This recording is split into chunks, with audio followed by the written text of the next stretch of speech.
Welcome to the Listening Time Podcast. Hey everybody, this is Connor and you're listening to episode 123 of the Listening Time Podcast. I hope you're all doing great. At the time of recording this, it's the very end of summer here in the Northern Hemisphere. And so autumn is just around the corner. In English, when we say that something is just around the corner, we're saying that it's about to appear or it's about to happen. It's gonna happen very soon.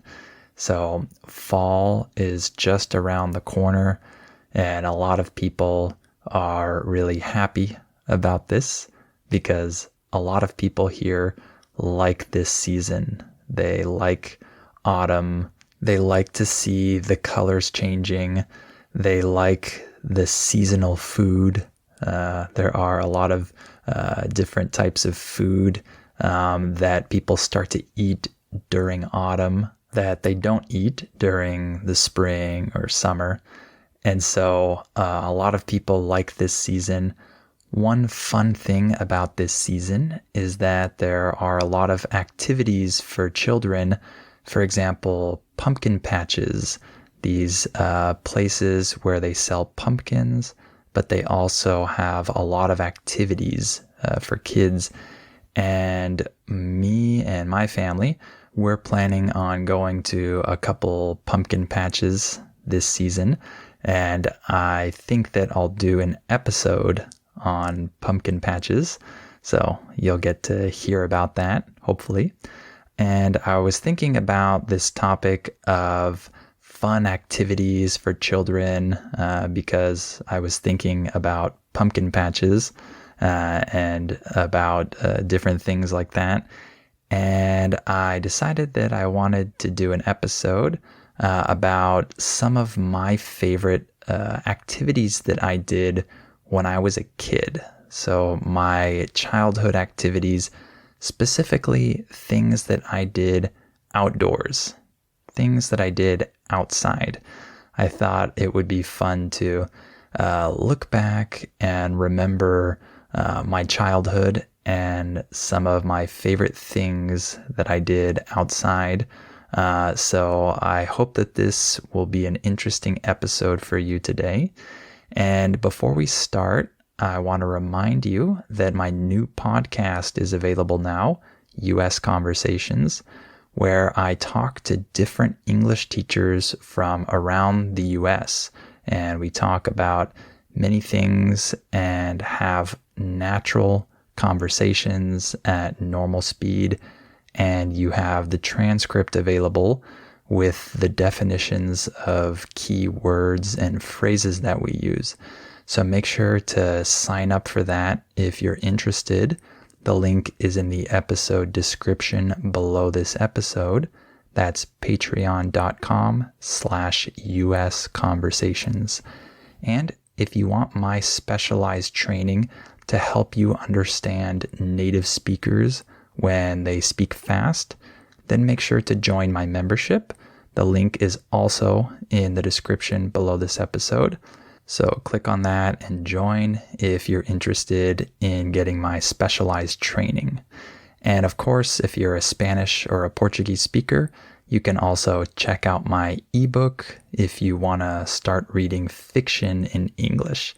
Those links are down below as well. And if you like this podcast, please share it with anyone else you know who's learning English. And please give it a 5-star rating and write a review. All right. Let's get started. Are your ears ready? You know what time it is. It's listening time. All right, let's talk about some of my favorite childhood activities that I did. Some of my favorite things that I did outdoors, because I did some things indoors as well. I had some fun activities that I did inside, but I want to focus on the outdoor activities today. So the first one that I want to talk about is building a tree house. So you've probably seen this in movies or TV shows before, where the kids build some type of house in their backyard, maybe in a big tree. And this is something that is a pretty classic tradition here in the US. People like tree houses. This is a fun thing for kids. However, I built a tree house that was a little bit different from what you're probably imagining. We didn't build a house that was a closed box like you see in the movies usually. We built a tree house where we just had these different platforms on different branches of the tree. A platform is just a flat space, and in this case, a space where you can stand on. So my friend and I, we built this tree house that had many different platforms at different levels and on different branches, and we would have to climb to the different platforms using these steps that we also built. We used wood and nailed the wood into the tree to build steps that we could step on. By the way, when we say that you nail something, we're saying that you use a nail, this sharp little tool, and you use that and you hit it into the object. You nail it. So we nailed these wooden steps into the tree trunk so that we could climb the tree to get to the different platforms. I know that this might be a little difficult to visualize, but that's probably the best way that I can describe it. And building this tree house was really fun. I think we had more fun building the tree house than we did playing in the tree house. So it was really fun to construct this, and we were pretty young when we built this. I think I was like 10 years old maybe. So we were young. It was probably a little dangerous, but we did it anyway. And this was the first time that I really used a hammer and nails on my own. So I learned how to hammer things when I built this treehouse. And it was a great place to play and to use our imagination to create games and things like that in this treehouse. And in general, I always really liked climbing trees as a kid. That was always something that I enjoyed. And so this was a perfect project for me because I got the chance to climb this tree and also build something, use my imagination, play, etc. So that was one of my favorite activities as a kid.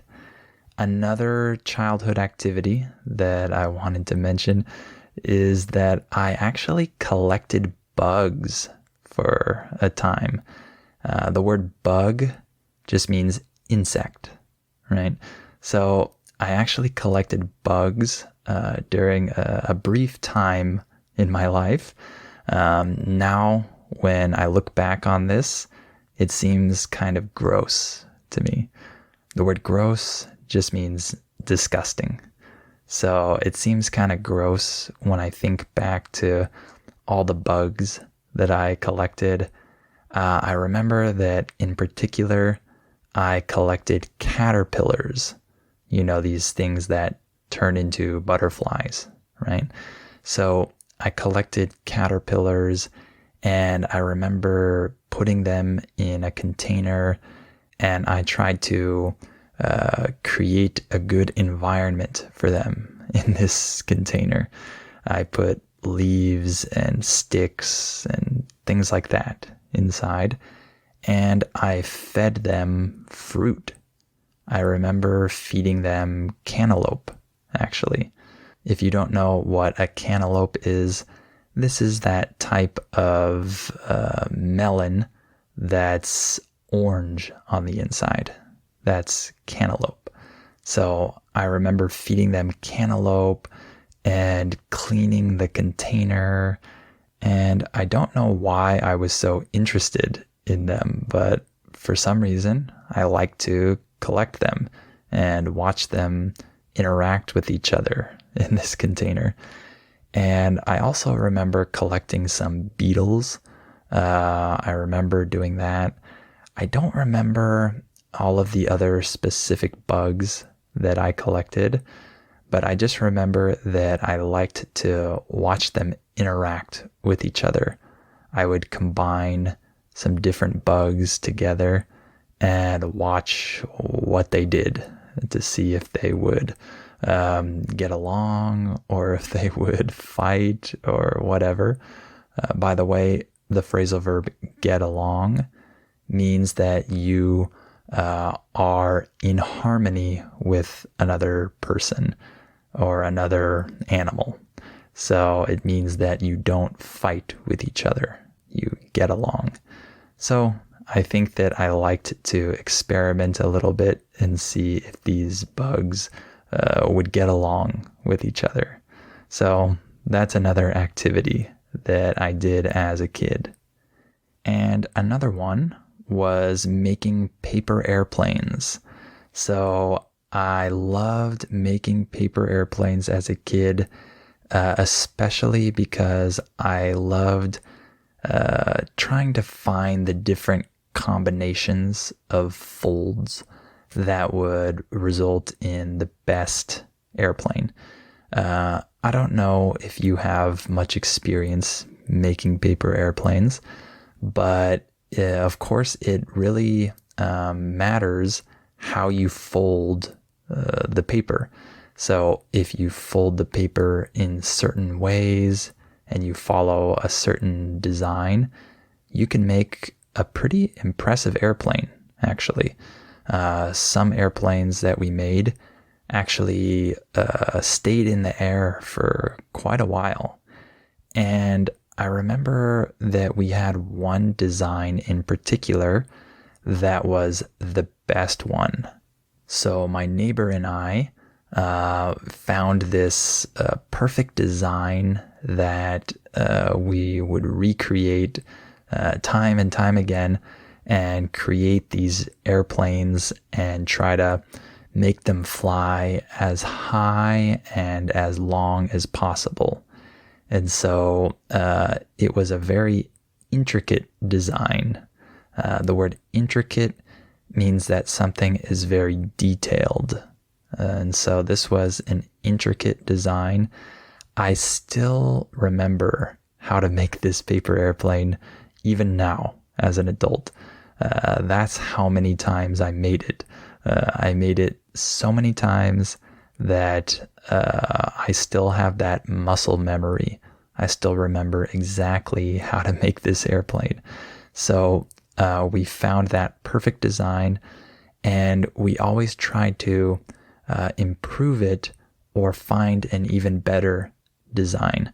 So we found some other combinations of folds that worked pretty well, but we never ended up beating that one really good design that we found.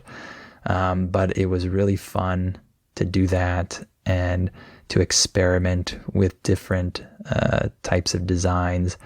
I really like that. I like experimenting with different options and trying to create different designs with things like that. That's something that I enjoy, and I really enjoyed it as a kid. So that was another good activity that I had. And another one was something that we called cardboarding. So we would slide down this big hill on pieces of cardboard. Cardboard is that material that is used to package items, to transport them or ship them to another place. By the way, when we say shipping, when we say that an item ships, we're saying that it is sent from one place to another. So cardboard is that material that's used to ship items, to package them and ship them. So we would cut big pieces of cardboard from these different boxes, and we would sit on them and then slide down this big hill that was behind my house. So this was something that my friend came up with. By the way, when we say that you come up with something, we're saying that you think of an idea. So this is something that he came up with, and I joined in, and we had a lot of fun doing this. It didn't always work really well because sometimes the grass grew in a way that didn't allow us to slide very well. So we had to work around that and do our best to be able to make it to the bottom of the hill on this cardboard. But it was actually a little bit dangerous because we weren't able to stop very well. You don't really have a brake system with this type of cardboard, obviously. So if we made it to the bottom of the hill on the cardboard, sometimes we wouldn't be able to stop well, and we would kind of fall off of it, and maybe it would hurt a little bit, or we might run into something and we would crash, right? So it was a little bit dangerous, and I think there were a few times when I got hurt, but nothing serious, just minor things. But that was an activity that was a fun one in the sense that we created it, and it wasn't something that other people really did. We didn't learn about it from anyone else. My friend just created it. He had this idea, and we just did it, and we were the only ones that we knew who did this type of activity.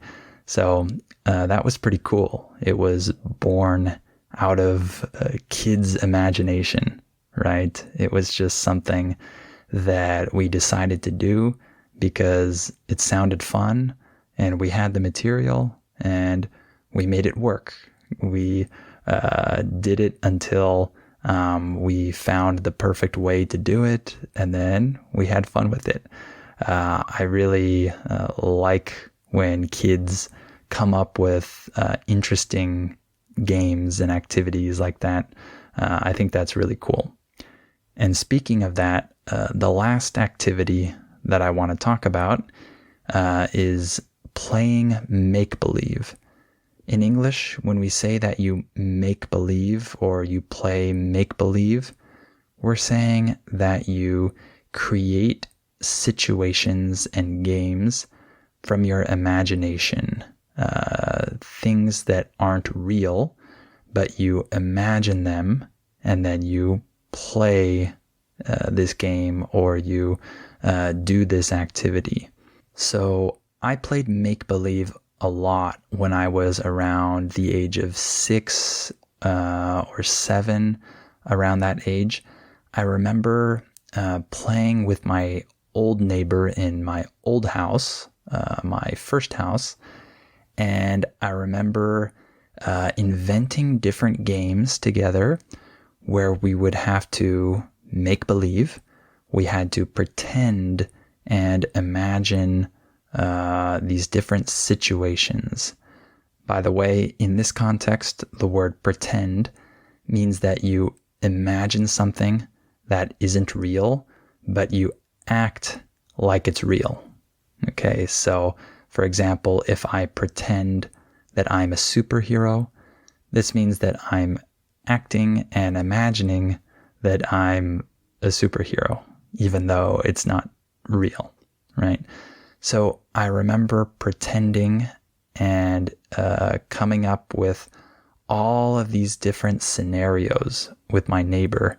And we just went through these whole storylines and pretended that we were different characters doing different things.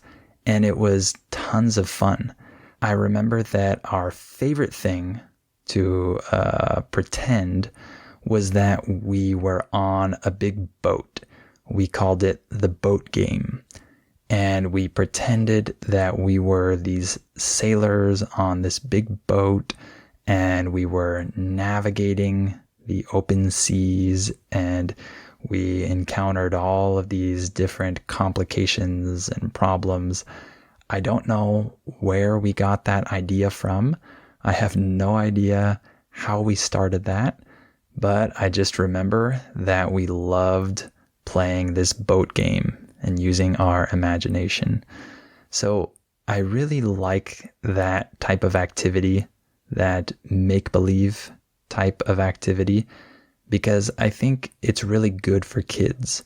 It helps kids use their imagination and not just rely on being given the stimulation from a screen or from something else. Kids have to think of things on their own and create things from nothing. I really like that. And I think it's also beneficial in the sense that it helps kids become more social, right? You have to work with your friends and you have to agree with each other and get along with each other while you're imagining these situations and playing in this context. And I think it also helps kids become a little more independent, and it helps them begin to play on their own and not just need their parents to play with them, for example. So I think that there are a lot of good benefits for kids to play make-believe. I really like that, and I'm interested to see when my son will start to play make-believe and create scenarios like that that are imaginary. I'm looking forward to that stage in his life. I think that will be fun. All right, why don't I stop there? I hope this episode was interesting for you. Remember that you can sign up for my new podcast, US Conversations. It's an exclusive podcast, so you need to sign up, and you'll get one new conversation every month where I talk to a different person from a different part of the United States, and you have the transcript available with the definitions of keywords and phrases that we use. So the link is in the description below this episode. That's patreon.com/US Conversations. And if you want help understanding native speakers, if you want my training, then make sure to sign up for my membership. The link is also down below. And if you like this podcast, I'd appreciate it if you could share it with anyone else you know who's learning English. And please give it a 5-star rating and write a review. All right, thank you for listening to this episode, and I'll talk to you on the next episode of Listening Time.